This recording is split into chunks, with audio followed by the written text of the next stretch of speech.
This week, right here on Charger Bulletin News, the annual LGBTQIA plus flag raising, the entertainment world is full of updates, and homecoming is finally here, right here on Charger Bulletin News.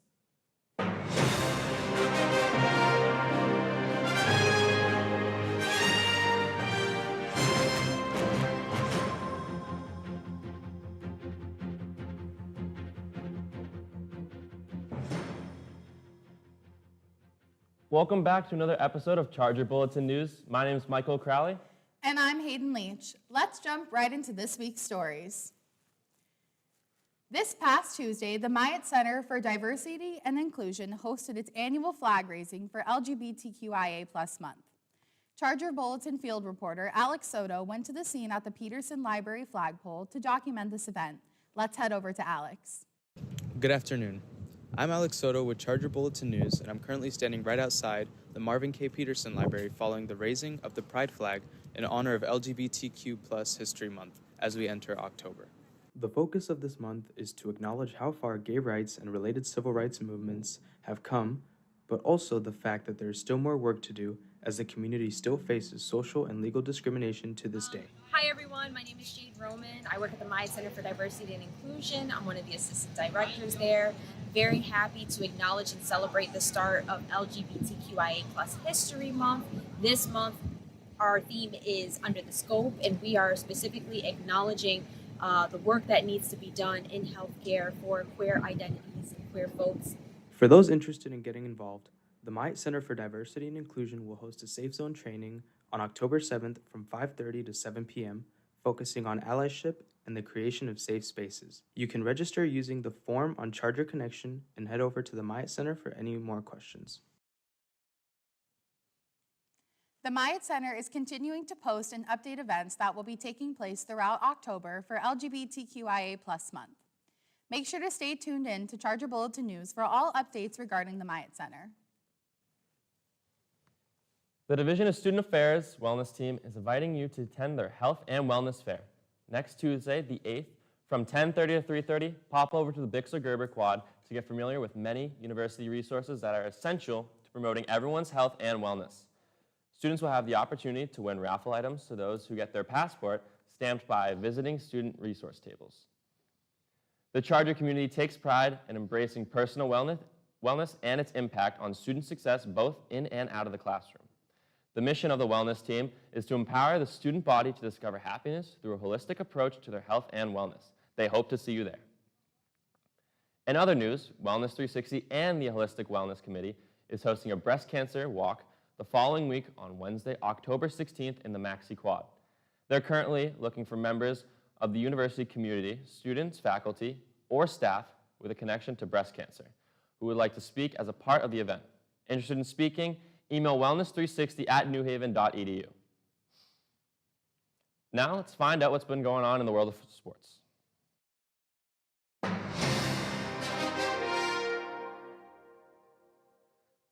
Hello everyone, welcome back to the Charger Sports Report. I'm Will Whalen. Let's get started with what's been happening in the world of Charger sports. This past Sunday, the women's golf team finished second in their conference tournament, narrowly missing first place by 9 shots behind Franklin Pierce. Erin Earle led the Chargers, finishing in solo second, while Winter Flores tied for third. The team will be back to compete next in 2 weeks at the Holy Cross Women's Golf Invitational. The women's rugby team narrowly lost to Westchester University 38-36, despite strong performances by Lala Gamirez and Serena Villano, who each scored 3 tries. Westchester took control in the second half, but the Chargers closed the gap with back-to-back tries before falling short due to missed conversions. The women's soccer 1-0 against Bentley University after a late penalty in the 83rd minute. Despite goalkeeper Caitlin Dolly making 11 saves on 12 shots on goal, the Chargers will continue their road stretch with a match against Mercy University on October 2nd.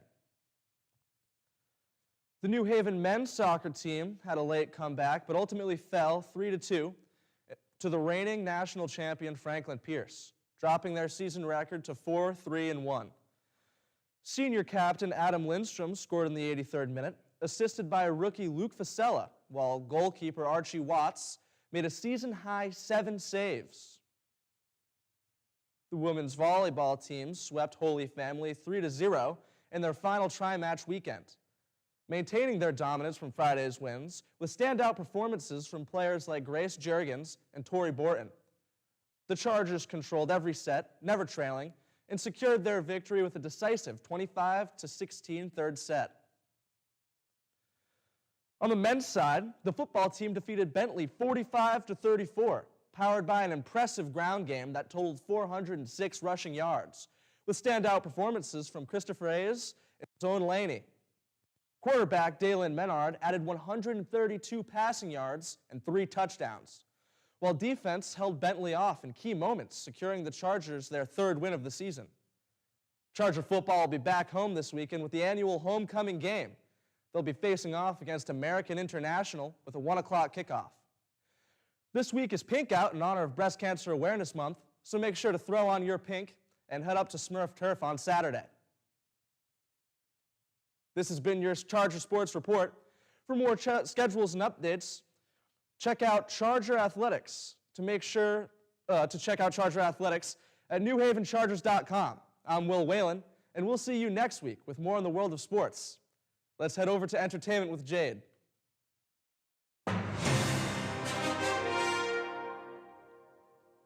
Welcome to entertainment.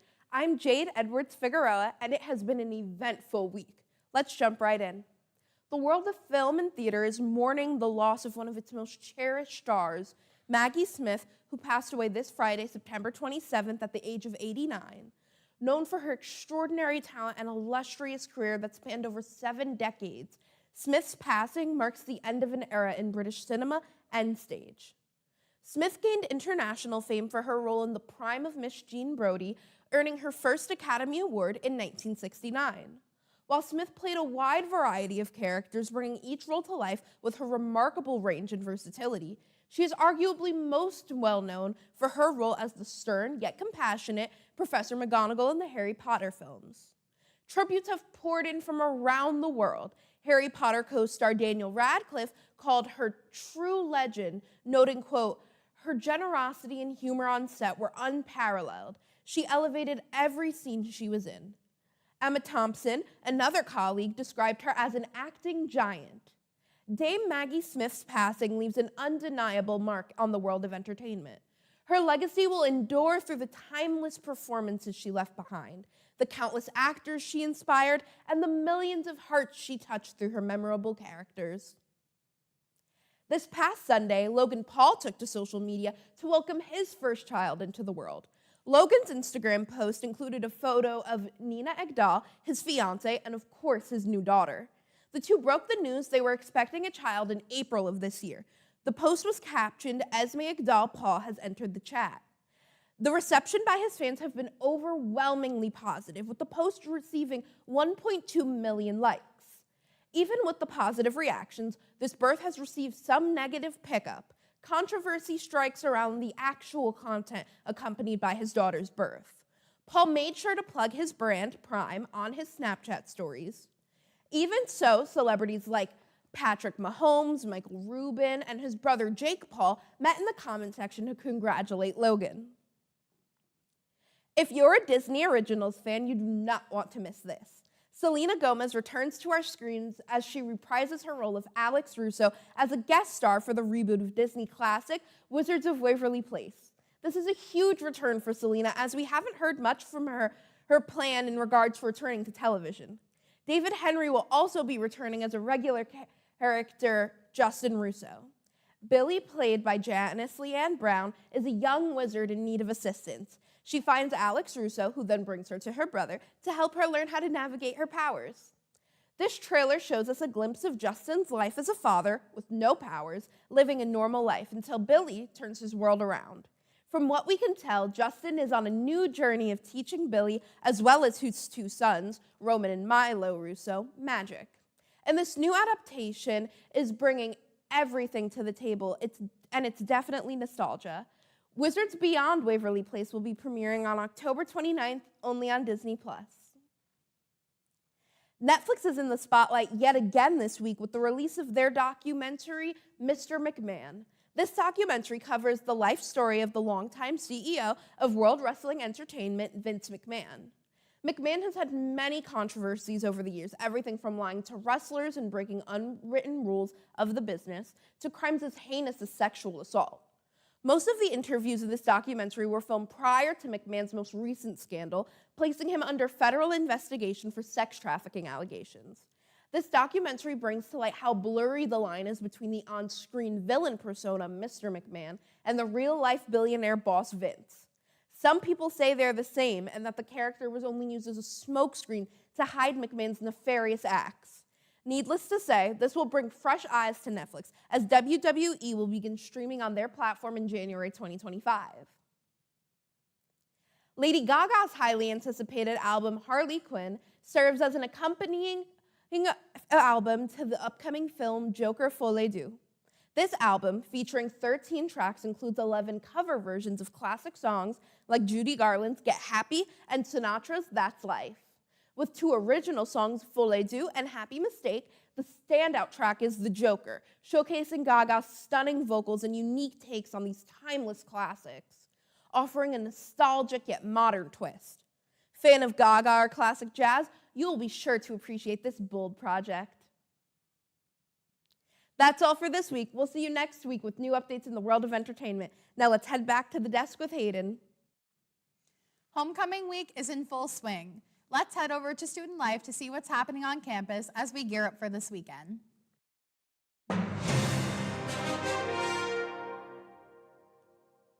Attention Chargers. Tomorrow, October 4th, the Office of Graduate and International Student Life is hosting a movie night at the Bucknell Theater, starting at 7. Join them for an evening of free popcorn, snacks, and fun. It's a great way to connect with the fellow students. Be sure to RSVP on Charger Connection to secure your spot. Don't miss out on a great time. See you at the movies. Dining Services wants your feedback, and with that comes the annual dining survey. Until Friday, October 11th, keep an eye out for the tables set up at the Marketplace, Jasmine's, and Food on Demand. Tables will be present between 11:30 to 2:30. Once you complete the survey, you'll be able to spin the wheel for prizes like meal vouchers, candy bars, tote bags, and raffle tickets. If you're able to complete the survey once a day for the duration of this event, so make sure to stop by the tables every day until they're done. Leading up to Saturday's homecoming game, Scope is hosting the homecoming block party today from 5 to 9 in the Bixler-Gerber Quad. There will be tie-dyeing station, Stuff-A-Buddy, inflatables, and food trucks. If you're looking for the perfect way to get into the homecoming spirit, make sure to stop by. That's all for Student Life this week. I'm Amber Haleva. Now let's jump back to the desk with Michael. Saturday Night Live is celebrating its 50th season and 49th year on air. On September 28th, this historic season premiered. The episode, hosted by Gene Smart with musical guest Jelly Roll, received 5.3 million viewers upon airing. The episode's cold open was a sketch relating to the upcoming presidential election, with ex-cast members Maya Rudolph, Andy Samberg, and Dana Carvey portraying Kamala Harris, Doug Emhoff, and Joe Biden, respectively. The sketch poked fun at the recent debate referencing Trump saying that they're eating pets in Springfield, Ohio, as well as Trump portrayed by James Austin Johnson telling his running mate, J.D. Vance, people are saying he's a bad pick, and in many ways, he was. The season welcomed 3 new cast members, Ashley Badilla, Emma Wakeham, and Jane Wickline, following the departure of Punky Johnson, Molly Kearney, and Chloe Trost. Wickline made headlines earlier this year after being the first cast member to get their start on the social media platform TikTok. That's not all. Michael Che and Colin Jost are back this season hosting the iconic Weekend Update. This first episode starts with strong references to Moo Dang, the viral baby hippo, New York City Mayor Eric Adams' indictment, and more. No season of SNL is complete without a little controversy. The show got slammed on X, formerly known as Twitter, by Halloween chain Spirit Halloween. In a sketch acting as a commercial for the store, Spirit was referred to providing vulnerable communities with the things they need most: wigs that give you rash, single-use fog machines, and costumes of famous characters tweaked just enough to avoid a lawsuit. Spirit Halloween was not happy, posting to X, we're great at raising things back from the dead and adding an image of Spirit Halloween costume reading. A relevant 50-year-old TV show includes dated references, unknown cast members, and shrinking ratings. This season of SNL has a star-studded lineup of hosts and musical guests, including Nate Bargatze, Coldplay, Ariana Grande, Stevie Nicks, Michael Keaton, Billie Eilish, John Mulaney, and Chappell Roan. It will also feature a 2024 election night special, airing November 4th, 2024, and a 3-hour 50th anniversary episode set to air February 16th, 2025. Gettysburg College is the latest institution to find its way into national headlines for a racially motivated scandal. Students were invited to attend an informal swim team hangout when a student of color had the N-word carved onto his chest with a box cutter by another student. That student has since left the college. The victim's family spoke to the university in hopes of addressing the severity of the issue, along with taking legal actions. All students involved are currently under review and waiting for investigation. Bob Giuliano, president of Gettysburg College, said in a statement, quote, "There is no place on this campus for words or actions that demean, degrade, or marginalize based on one's identity and history," end quote. That student is no longer enrolled at Gettysburg following the allegations, and neither student's identity has been released to the public. In the meantime, a complaint has been filed with the NAACP and Pennsylvania Commissions of Human Relations. If you or somebody you know is experiencing racially motivated acts against you, please reach out to the Myatt Center for Diversity and Inclusion at cdi@newhaven.edu or file a grievance complaint with online ombud staff at onlinestudentombuds@newhaven.edu, or you can call 203-932-7130. It's officially Halloween season, and Scope has a lot of activities in store for us this year. On October 27th, starting at 6 in the German Club Ballroom, Scope will be hosting a zombie laser tag event. Grab your friends and see if you're able to survive the zombie apocalypse. Can't get enough of these Scope Halloween events? On October 31st, from 5 to 8, RSO Trick or Treat will be taking place in the Bixler Gerber Quad. Feeling nostalgic? Grab some candy from different RSOs around the quad and enjoy your Halloween night the right way. Want more information on what's in store this month? Check out your Charger Connection and your What's Happening on Campus tab in your My Charger. That's all the time we have for this week. You can check out our latest Charger Bulletin newspaper or chargerbulletin.com around newsstands. Stay up to date by following us on social media at Charger Bulletin. Check out our link tree for access to the Horseshoe magazine. Thank you for joining us. My name is Michael Crowley. And I'm Hayden Leach. Thank you for joining us, and we will see you next week with another live episode of Charger Bulletin News.